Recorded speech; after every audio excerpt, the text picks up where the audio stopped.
Today we are going to worship Sri Ganesha. It's all said about him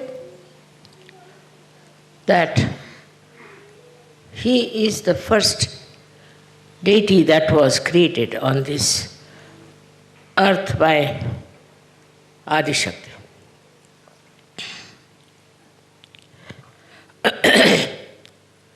As about his creation, you know the story. And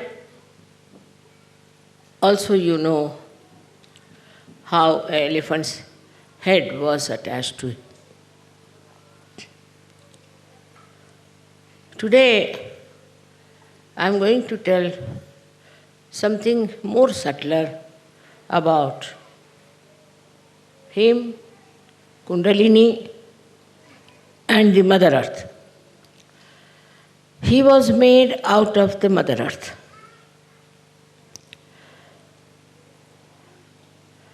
With the vibrations of his mother.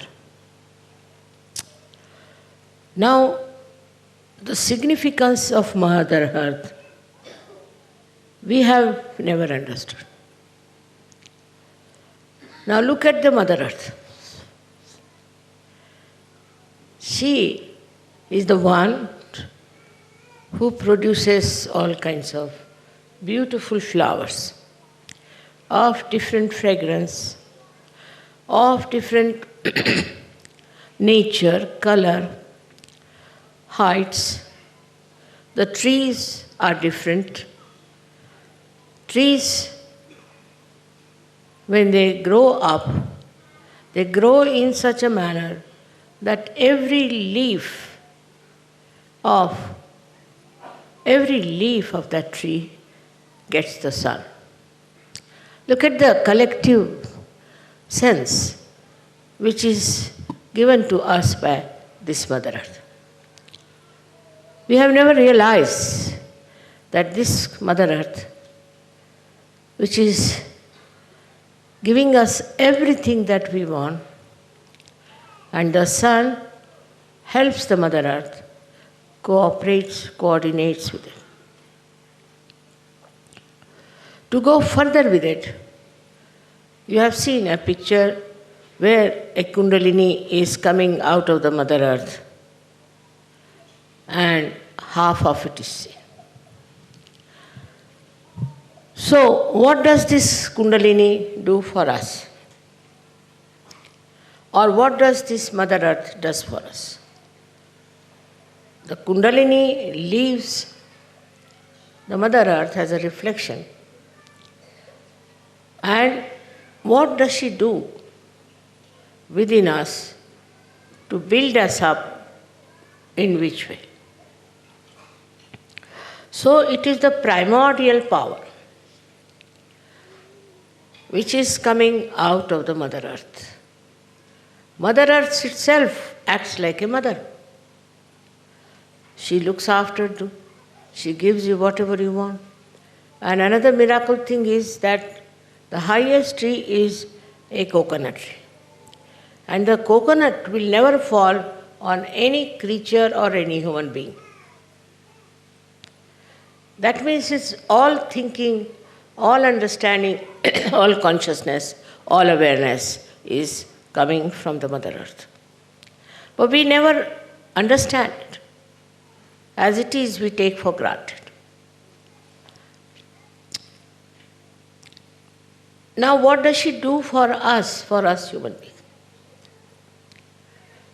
She is the primordial power. What she does is to build in us a primordial, we can call restrictions, or primordial taboos, or primordial dharmas. For example, you see the steel is here. It has its own dharma. It cannot behave like wood. Wood has its own dharma. It cannot behave like silver. They all have their dharma and they are bound in that dharma. Everything that is in the nature has its own dharma. If you see the tiger, if you see the lion, if you see a mongoose or you see a snake, they all have their dharma, their style, their everything. It's very surprising how they are bound by it. Once in Pratishthan, I went from the other side to my bedroom. And I saw a very big snake came out of a hole. Of course, I was quite away from it, but it felt my vibration. Started running away. It fell in the swimming pool. It wouldn't come up. So somebody went down and killed him and brought his body up there. I was surprised. It was such a big one, about 6 feet, but it intertwined itself in a very beautiful pattern. Surprisingly, when it was there. All right. Then what they did is they said that, Mother, if you leave it, it will fall in the water again, it will come to life. So what should we do? I said, let it be. Then what do you do? He said, we burn it. So they burnt the snake. But the female of that snake came out after 10 days. They said, there must be a female. And she was searching for him when suddenly somebody saw her. They killed her also. They killed her, and she also made the same kind of a pattern. I was amazed. Very beautiful pattern of the body going around like this, like this, like this, like this. Exactly the same she also made. So I was surprised. How is it that this lady knows how to copy her husband? She did it. And when we burnt her, she was finished, of course, both of them were killed. But what I felt is that animals, creepers, those who creep on the other people also, every type of animal, the whole of biology I studied, I was amazed that every type of animal has the same sample of behavior. For example, you can put the dog in the water, he'll swim, but the cat may not. See, it's a thing that is built in the dharma, what I call it, the primordial taboos. We have in the same way primordial taboos built within us, which are dharma. A human being has to be like that. If he tries to be something else, something goes wrong with his life. It's like, say, if you have glass, you drop it on the ground, it will break. That is the dharma. In the same way, when human beings start deviating from the line of dharma, they get into trouble.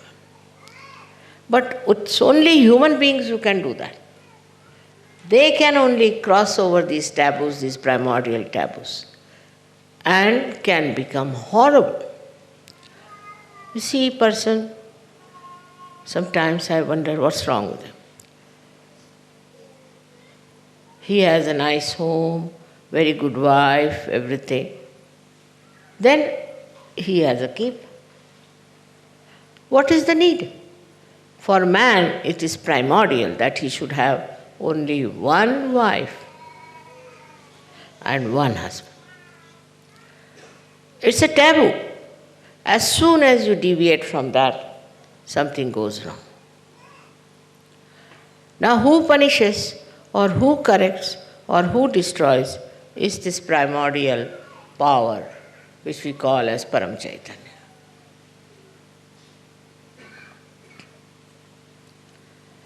If you can understand that it's a structure, say this is the structure of this hanger.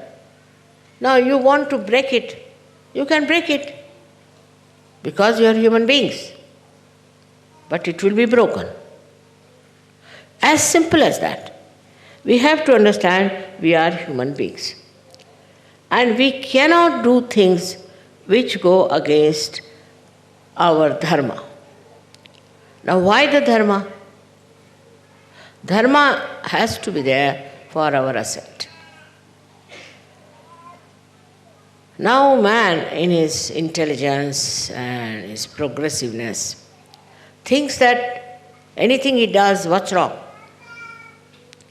Especially in the West, this is very common.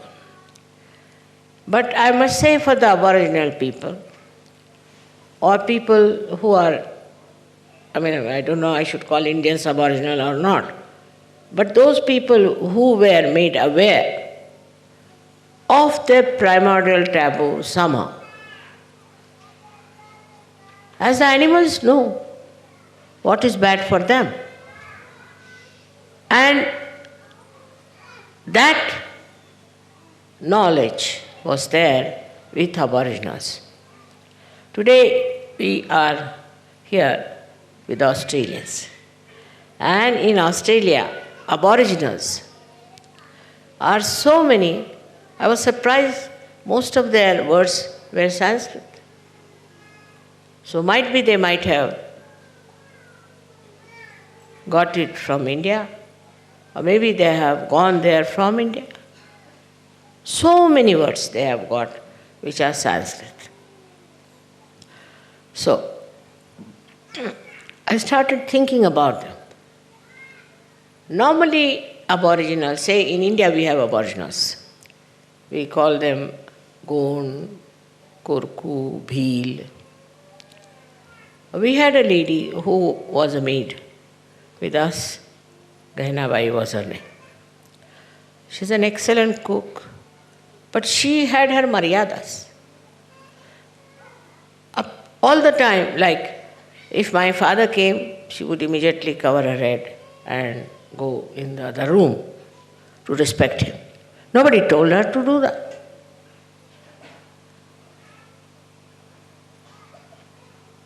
Their marriage system was also very surprisingly good. And their relationships with children also was very good. Somehow or other, in my childhood, I met many of them.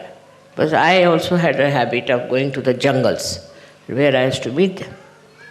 And I was surprised. They would not drink. This I'm telling you about 60 years back, maybe more. They would not drink. Very lajjashil means shame of everything. Matter of sort of prestige for them was important. They would never steal anything. And I was really very impressed how these people were so dharmic, so good and happy. They lived in huts, they didn't mind, but they were very clean and neat people. It is now changed. The same people are changed so much.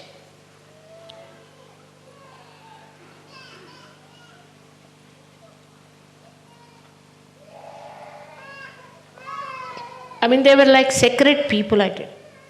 Holy people. They worship Mother. They worship Mother Earth. Nothing else. And I asked this lady, why do you worship Mother Earth? She said she gives us everything. She is a just mother. We live in the jungles. She looks after us. And she is the most conscious person. He knows that we are there and she has to look after us. Even to take out some leaves from the trees, they used to think about. But then the missionaries came, they converted them, they gave them skirts and blouses, I don't know what all they did. But Gahinabai did not. She said, what is this? Why should I wear a dress like this where the whole body is exposed? No, I'll wear a sari. I can never go. Why should I wear this kind of a useless dress? But when they met with these so-called advanced people, so many of them started living like them. They said, you have no freedom. You are just bound by something, by some. But actually, they were bound by the sacredness, by the divine understanding. And then they started changing. She was all right, her husband was all right, but her son started drinking. This is the beginning of the end. Then gambling. And all other sorts of things he started. And her grandson started going to prostitutes. And the idea was only that we are free. What's wrong?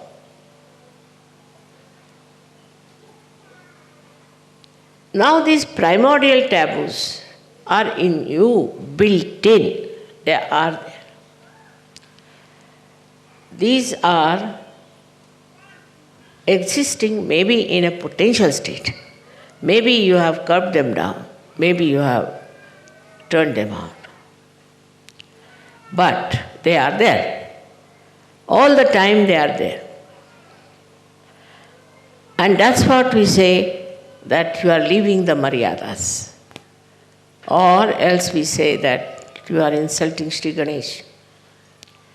So when Mother created this universe, first deity was Sri Ganesh. Auspiciousness was created. Now we don't understand what is auspiciousness.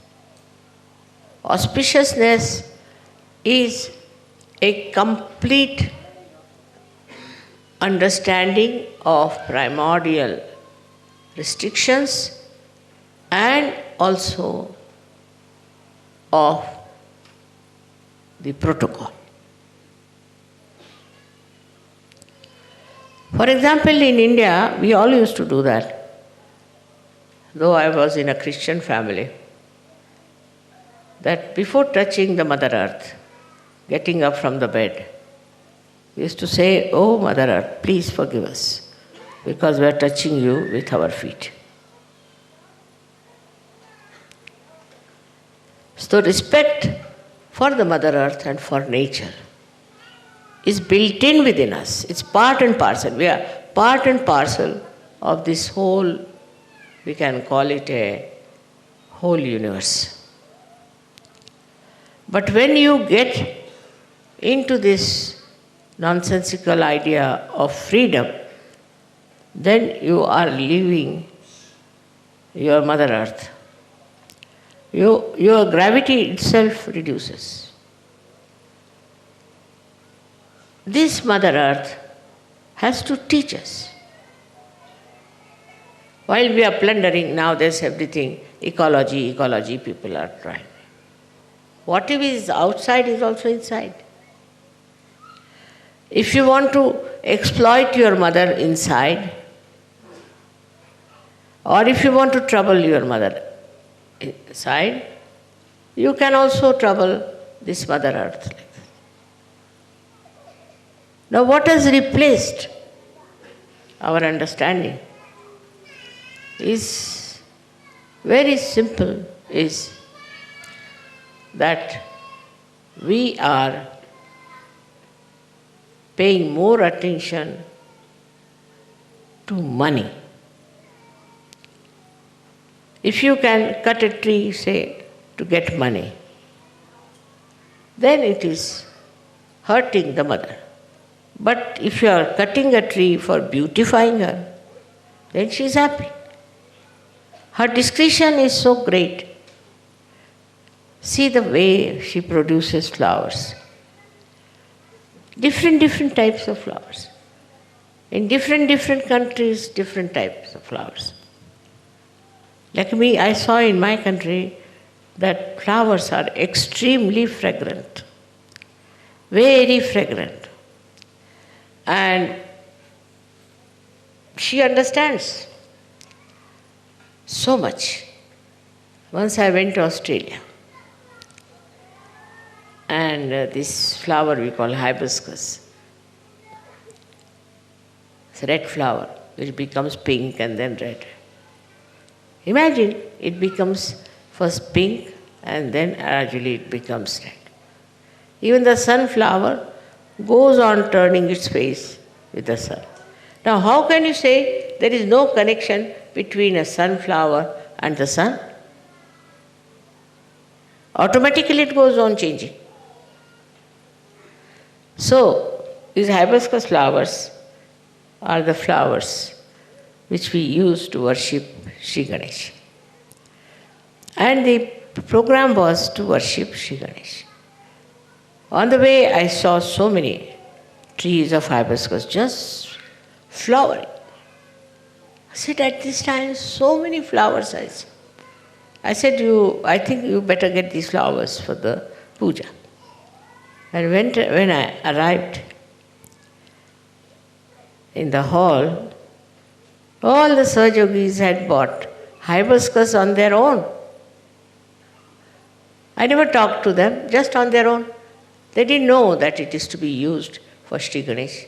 But Mother Earth herself created at that time. This is the time of Sri Ganesha when you should get hibiscus.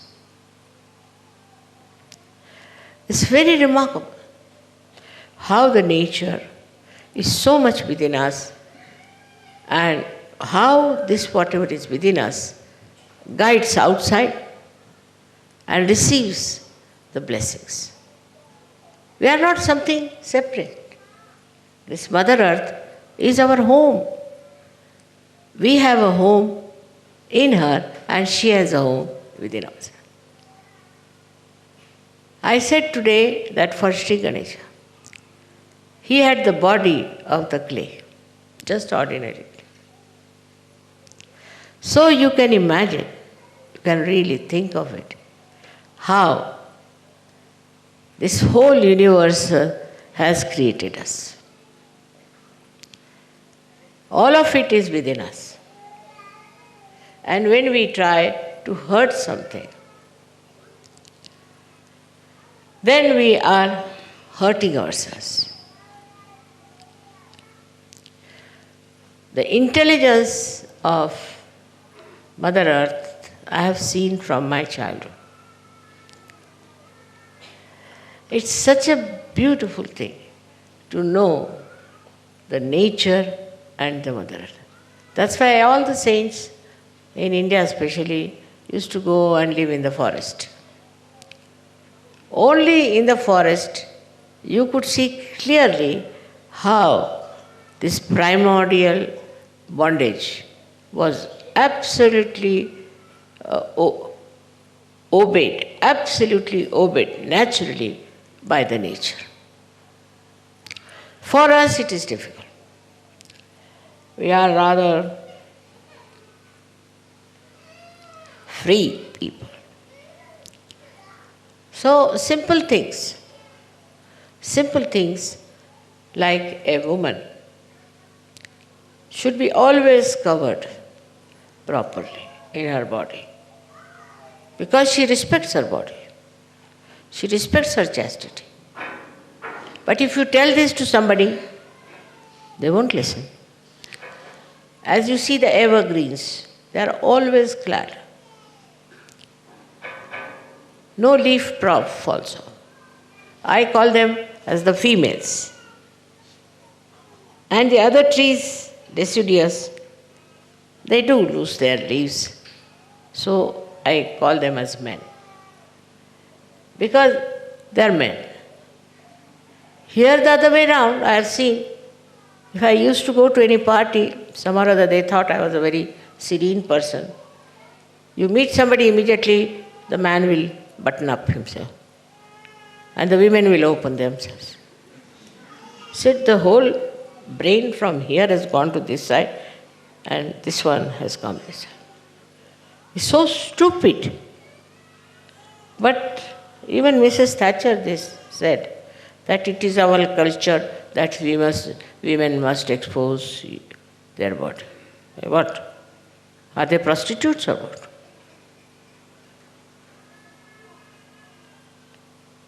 So it craze of exposure of body has become so strong now that even in India, if not on the streets or in the household, but in the cinema films, you see women. Really, this never happens in India. What you see in the films never happens. If they start wearing dresses like that, so many people will throw stones on. Then all other sorts of,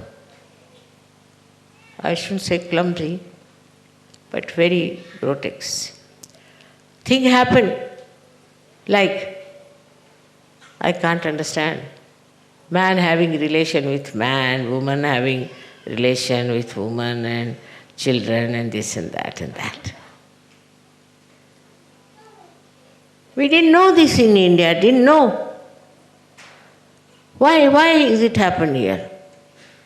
I don't think 50 years back they used to do that also in these countries. Why we have given up our sense of shame and this kind of nonsense that has come into us? I think must be some bhoots in them or badhas in them or something horrible, but this is absolutely unnatural, absurd. Then a married man having eyes on unmarried women, and unmarried men are having relations. All kinds of things, people. You won't believe this doesn't happen in India. Really, I tell you, it is now sort of spread out, but still I would say in good families, don't have it. Somebody told me there's AIDS in India. Yes, because they take bath in the river. If they stop taking bath in the river, this will stop. I was a medical student, I have studied, and I came from a very open family. I never knew these things that men can do. I mean, it's stupid. Even in the lunatic asylum in India, we have never heard of such reports. This is us.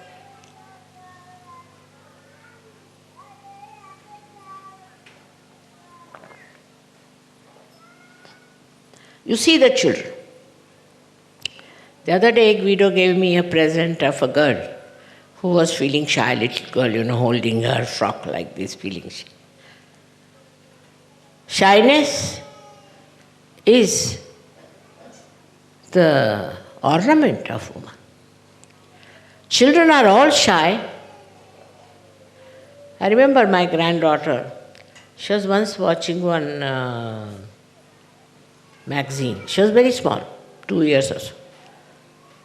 So she saw one woman in a bikini or something. She was sitting there. What are you doing? She saw on the magazine. What are you doing? My grandma will come and give you 2 slaps. Shut up, please wear your dresses. They would not. Children don't like. Have you noticed it? Or I don't know if they are advanced. But normally, children don't like shamelessness. But the shamelessness has gone to such an extent that to them, keeping nude is very great advancement.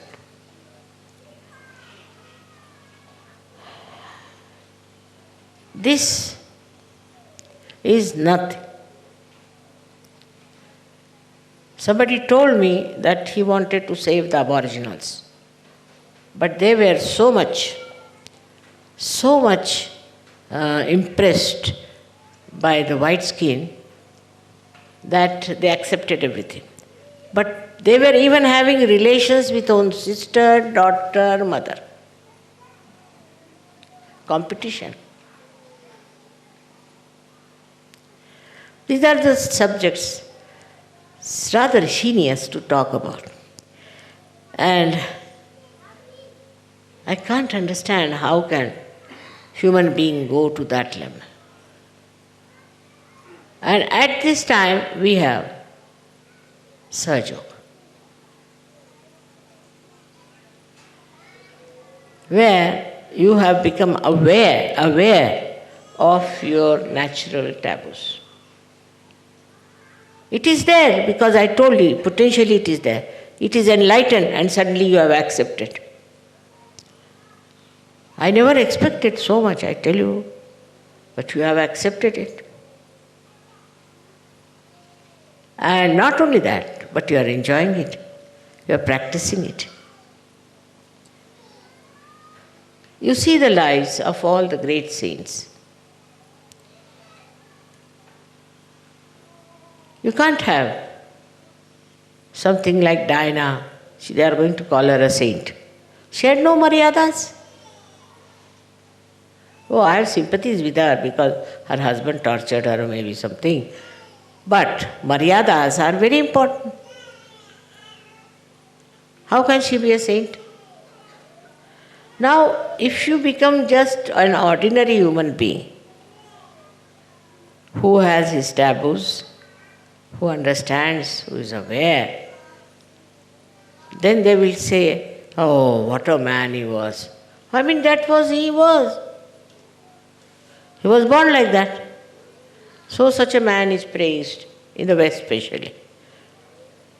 Also the other way round is that now majority is the law. If the majority is stupid, then all the stupidity is regarded as great. They have no brains. They have no intelligence to understand how can these things help. Alcohol, for example. I mean, alcohol, it has done no good to anyone.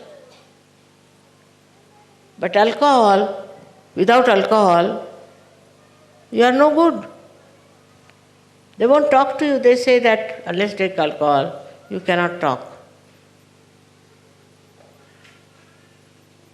And it is so rampant, it is so much in the society that all the parties I attended, except for me and my husband, everybody was drinking.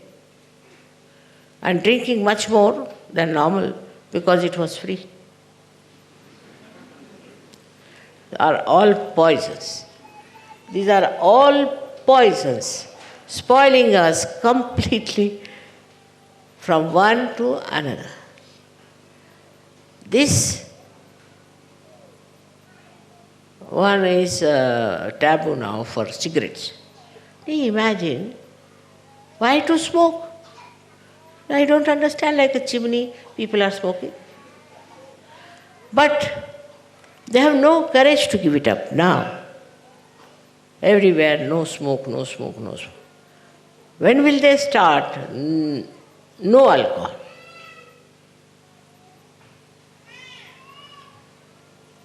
Everybody sees that it's so dangerous.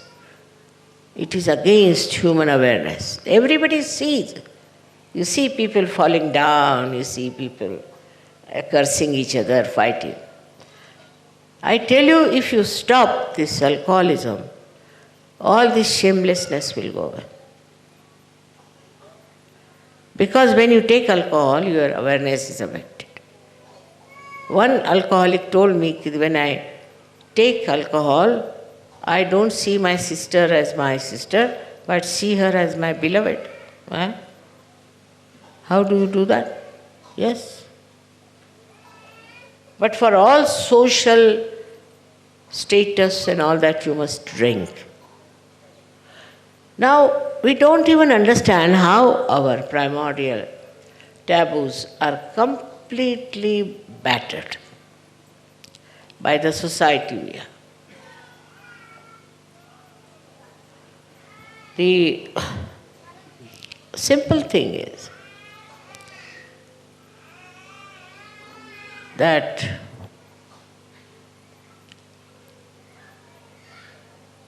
to understand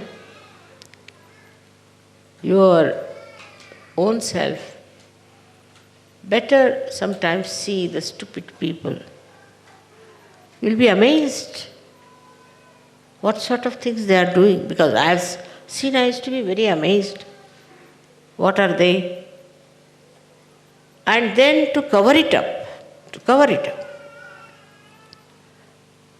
they have etiquettes, very elite. They talk in a very special manner, move themselves in a very, I should say, like a trained personality. And anybody who doesn't do that is out of their sight. They think that he lacks eliteness. So, another ideas are that we have to be elite. Ganesha is how made? See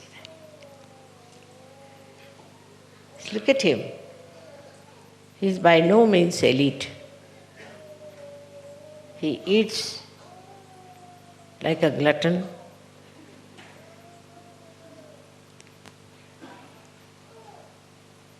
And he looks at you as if he is going to hit you with his mace. For Ganesha, there is no forgiveness. When he became Christ, there he developed. I don't know how it worked out. But as Ganesha, there is not at all forgiveness. Don't try to ask forgiveness from Sri Ganesha. He'll never forgive. Even his mother says, now you better forgive. No, that's I'll not do. He never forgives. Then only it comes to the point that the mother has to say, I forgive you, then he can't do, because one thing about him is extremely obedient of his mother, is absolutely. So if the mother has forgiven, finished. But otherwise, he will never forgive. And that's why all kinds of these horrible diseases are seen. Thousands of them. Also, if you don't respect him, then impotency can come. It's all AIDS and all these secret diseases that people have. I had very bad time with people who suffered from these secret diseases. Because Sri Ganesha accepts my forgiveness. But whenever he has a chance again, he comes back. Now see, they are deities with their own dharma. They too have their own dharma. He gives you a lot of things. He gives you mainly wisdom, discretion, understanding. But if you don't obey him, his qualities, then very difficult man. So to tell somebody don't do it is very difficult, but the nature takes despite.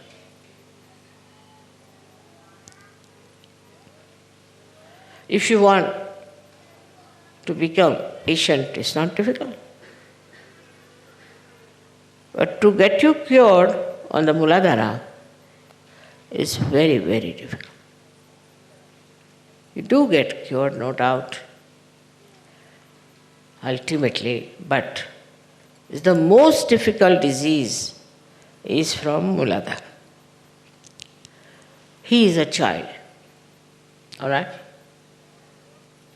He is an eternal child. His innocence. Despite all that, he cannot forgive you if you disturb your innocence. Mother is just the opposite. She wants to save at any cost. She wants to save people. but not Ganesha. Ganesha says, all right,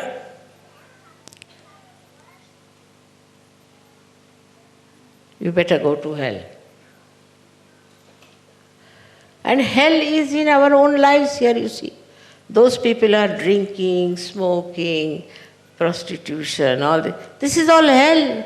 What else is hell? And he will never save you from hell.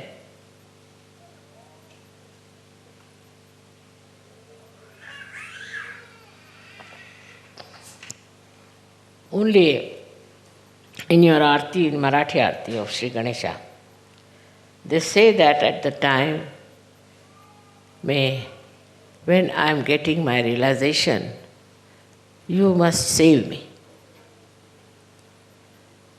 That's the only thing they ask. At the time of my resurrection, you must save me. It is not said that at the time of my resurrection you protect me. No, you save me. Because he is the one who is sitting on every chakra like a vice chancellor of the university. Even if you have Vishnu on your side, Mahadeva on your side. But if Sri Ganesha is there sitting, and he says, no, not his ascent. It doesn't work out. It's very difficult. So, now I'm telling you this, that your children are here. In these modern times, the horrible things are happening to children. I mean, I think the whole of this negativity is against the innocence. Wherever they get the children, they misuse them. They teach them bad things.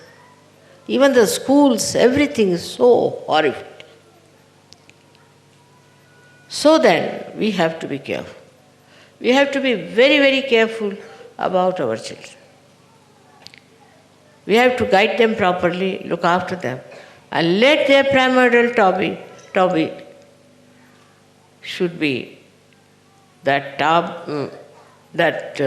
restriction, that taboo, that is to be preserved. So if a child does something nice, appreciate it. I am not worried about a child being little bit, what you can call a little bit mischievous. Yeah, they have to be. It's all right. But if it takes to anything that is anti-Ganesha, be careful. All kinds of diseases can develop. And if they are destroyed in childhood, these taboos, very difficult to revive. Still, I have always said that innocence is never lost. Only there are some clouds which try to cover innocence. And we become rather ignorant about it, that we have done anything wrong. That is your duty. Your society is horrible. Next generation, I don't know where it is going to end up. When I think about it, I really get a fright.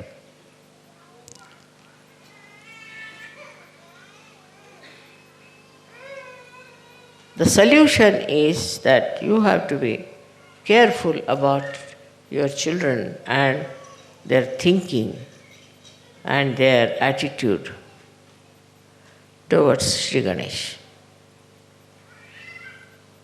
They are special, lovable things for Sri Ganesh. Can't imagine how he loves the children. And he is always there to protect the children. If he protects anything, it is the children he protects.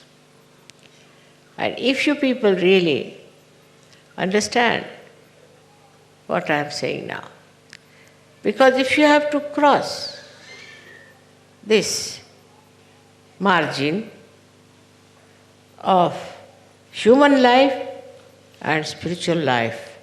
First thing is your Sri Ganesh.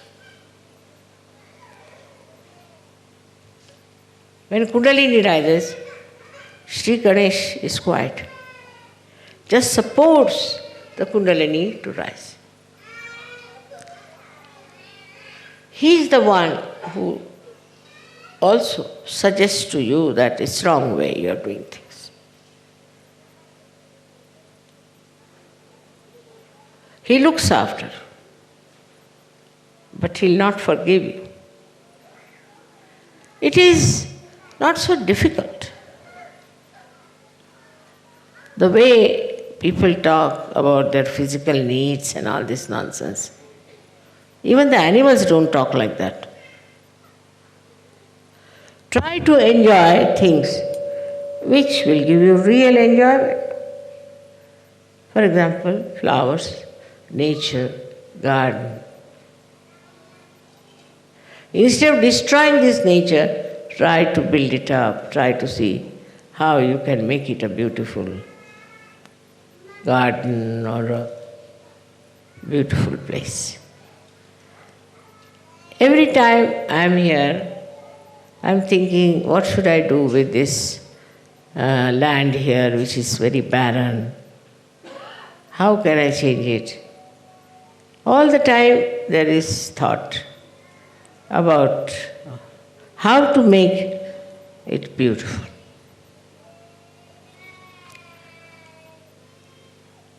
And in that, if there is innocence, no greed, there is no competition, there is no attachment, but just to enjoy the beauty of your own creation, to see how things are. Out of proportion people have gone, out of understanding. For example, here or anywhere in Europe, you are not supposed to grow any more fruits. Why? Because the price must be kept low. But if you have so many fruits, why don't you send it to places where they don't have fruits? They will destroy it, finish it, but they will not do that. So the love and feeling for others is not there, and they destroy if something is overproduced by the Mother Earth, just to keep the prices high. Very cruel. They are very cruel still. Only thinking about money, money, money, money. All this happens. So, it's still happening. And I'm sure one day will come when it will all stop. The pubs are the best buildings in the village. Then the way they glorify drinking is the best part of it. It's all done. You see it. Now, only thing I would like you to have a desire, that let drinking be finished like smoking. If you think like that, that might solve a little bit. I personally think it is with drinking only you develop all these perverted attitudes. Otherwise, if it's a normal man with a normal brain, why should he do such things? Fighting, quarreling, killing, violence. It's impossible to understand. How can a normal person do such a thing? Sri Ganesha gives you balance. He keeps you in proper track. But if you don't want to listen to him, you are thrown away.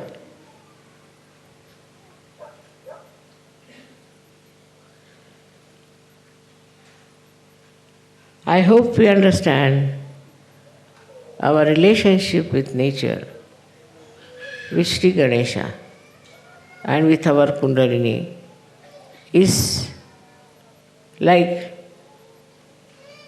absolutely identified with each other. Absolutely. If you start loving the nature, all these ideas of spoiling your innocence will be finished. I used to write poetry, very fond of nature. But then I told myself, you have to do work for Sergio.